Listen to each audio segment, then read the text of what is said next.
This channel does not promote any violent, harmful, or illegal activities. All content provided by this channel is meant for an educational purpose only. Trinamool নেতার বিরুদ্ধে তোলাবাজির অভিযোগ, বৃদ্ধের মৃত্যুকে কেন্দ্র করে উত্তেজনা। ব্যান্ডেল এলাকায় তৃণমূল কংগ্রেসের এক পঞ্চায়েত সদস্যের বিরুদ্ধে তোলাবাজির গুরুতর অভিযোগ উঠেছে। অভিযোগ, ওই তৃণমূল নেতা দীনেশ যাদব এক বৃদ্ধের কাছ থেকে নতুন বাড়ি নির্মাণের জন্য 1 লক্ষ টাকা দাবি করেন। এর কিছুদিন পরই 60 বছর বয়সী মোহাম্মদ ফকিরের রহস্যজনক মৃত্যু হয়। এই ঘটনার জেরে এলাকায় চাঞ্চল্য ও উত্তেজনা ছড়িয়ে পড়ে। মৃত মোহাম্মদ ফকিরের ছেলে মোহাম্মদ আমন জানিয়েছেন, ওদের আমাদের কাছে নো অবজেকশন একটা কাগজ আছে কোর্ট পেপারে, কিন্তু ওরা জানে যে আমরা নো অবজেকশন করেছি। আমাদেরকে ভুলভাল বুঝিয়ে ওরা কি করেছে, আমাদেরকে বাড়ি করতে দেয়নি। দীনেশ যাদব আমাদের ওয়ার্ড মেম্বারদের, টিএমসি সব নেতা খারাপ হয় না, কিন্তু এনার মতন নেতা কোনো ওয়ার্ডে যদি না হোক, ওটা আমি বলি, ঠিক আছে। ইনি আমার বাড়িতে এসে আমাদেরকে থ্রেডিং করে 12 তারিখে, আমরা ছিলাম না, বাবা ছিল, আমার ছেলে ছিল, আমার বউ ছিল, দেড় মাসের ছেলে, তাকে উনি থ্রেডিং করে ধাক্কাধাক্কি করে আমার ছেলের এখানে লেগে যায়, যেটা ছবি আমি আপনাকে দেখালাম। হ্যাঁ, ওটা হওয়ার পর আমার বাবা সেদিন হসপিটালে ভর্তি হয়ে চুচু আইসিইউতে। তখন বহুত সিরিয়াস ছিল বাবা, আমার ভেন্টিলেশনে ছিল 3 দিন পর একটুখানি রিকভার হলো। তারপর আমার বাবা যখন আমরা এখানে আসলাম 20 তারিখে, আবার দীনেশ যাদব এসে আমাদের বাড়িতে, দীনেশ যাদব, দিলনামাজ খাতুন ওর বোন, আর ওর একটা ভাতিজা আছে মোহাম্মদ আসিফ নাম আছে, ও এসে আমার বাড়িতে আবার রাত্রিবেলা ট্রেডিং করে যায়। হ্যাঁ, আমার মাকে বোনকে ধাক্কাধাক্কি করে যায়। আমরা যখন ফিরে আসি, আমরা রাত্রিবেলা গিয়ে আবার জিডি করি ওনার নামে। জিডি করার পর উনি আমাদেরকে থ্রেট দেয়, আবার রাত্রিবেলা এসে থ্রেট দেয় যে তোর আমি যদি আমাকে 1 লাখ টাকা তোরা যদি না দিস, আমি তোদেরকে জীবনে বাড়ি করতে দেবো না, আর করতে দিলই না। আর ওনার জন্যই আমার বাবা আজকে এটা শুনে, যেটা হার্ট অ্যাটাক হয়েছিল আজকে, আর কালকে রাত্রিবেলা ঢুকে আবার পাঁচিল ভেঙে দিয়েছে দীনেশ যাদব আর ওর বোন আর ওর ছেলেটা। হ্যাঁ, ভেঙে আমাদের আজকে 80%, যখন আমরা আজকে বাবাকে গিয়ে এই বক্তব্যটা জানালাম যে আমরা জানি যে বাবা আমাদেরকেও বলছিল বাড়ি করার জন্য, যখন জানালাম বাবা তখনই এইমাত্র আজকে সকালবেলা আর আমাদের কাছে নিয়ে চালাবো এর দায়। উনি যেভাবে আমাকে ভিডিওটা আমার বাড়িতে এসে যেভাবে থ্রেডিং দিয়েছে, উনি বলছেন তো যে আমার কোনো প্রুফ নেই। দেখুন আমার কাছে ওনার প্রুফ আছে। পুলিশও তো কোনো নিল না কেন? উনি পঞ্চায়েত সদস্য বলেই পুলিশ কিছু বললো না। এবার এটা আমি জানি না। দেখুন, কি নাম তোমার? নামটা কি? আমার নাম মোহাম্মদ আমান, আমার ডাক নাম হচ্ছে ডিএম, আর এটা আমার বাবা যেটা বলছে। এতে থেমে থাকেনি। হাসপাতালে ভর্তি থাকা অবস্থাতেও দীনেশ যাদব ও তার ঘনিষ্ঠরা ফকির পরিবারকে হুমকি দিতে থাকেন। 25শে জুলাই রাতে তাদের নির্মীয়মান বাড়ির একাংশ ভেঙে দেওয়া হয়। মোহাম্মদ ফকির আরও মানসিক চাপে ভেঙে পড়েন, সেদিনই তার মৃত্যু হয়। ঘটনায় পরিবার 20 জুলাই ব্যান্ডেল ফাঁড়িতে লিখিত অভিযোগ জমা দিলেও পুলিশ কোনো কড়া পদক্ষেপ নেয়নি বলে অভিযোগ। বিজেপি নেতা দেবব্রত বিশ্বাস বলেন, অ্যাক্সিডেন্টে মারা যায়, মানে এত মর্মান্তিক, তার উপর মানে পারিপার্শ্বিক কিছু একটা ঝামেলা নিয়ে মানসিক অশান্তিতে উনি ভুগছিলেন, খুব কষ্টে ছিলেন।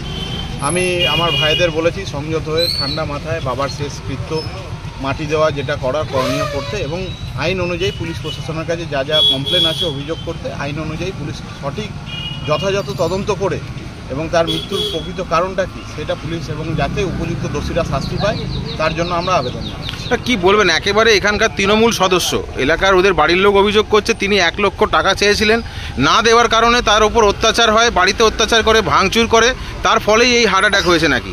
একদম এটা ঘৃণ্যতম কাজ।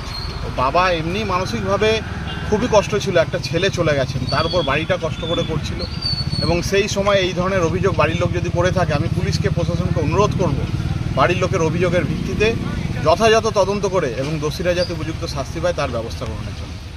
অন্যদিকে তৃণমূলের পক্ষ থেকে হুগলি জেলা পরিষদের কর্মাধ্যক্ষ নির্মল্ল চক্রবর্তী বলেন, কারোর হাতে নেই, উনি যেভাবে মারা গেল অনভিপ্রেত ঘটনা। এখানে একটা যে অভিযোগ উঠছে যে তৃণমূলেরই সদস্য জোর করে প্রচুর অসুবিধা করেছে, টাকা চেয়েছে এবং বারবার টর্চার করেছে, তারপরেই ওনার এই হার্ট অ্যাটাকটা হয়েছে, কি বলবেন? এই ব্যাপারে আমার কোনো পার্সোনাল নলেজ নেই। আমি এটা শুনলাম, এখানে অনেকে বলছে যদি করে থাকে, যে করে থাকে সে আমাদের দলের হোক, যে মারা গেছে আপনি মনে হয় জানেন না, সে আমাদের একনিষ্ঠ দলের কর্মী এবং আমাদের দলের সম্পদ।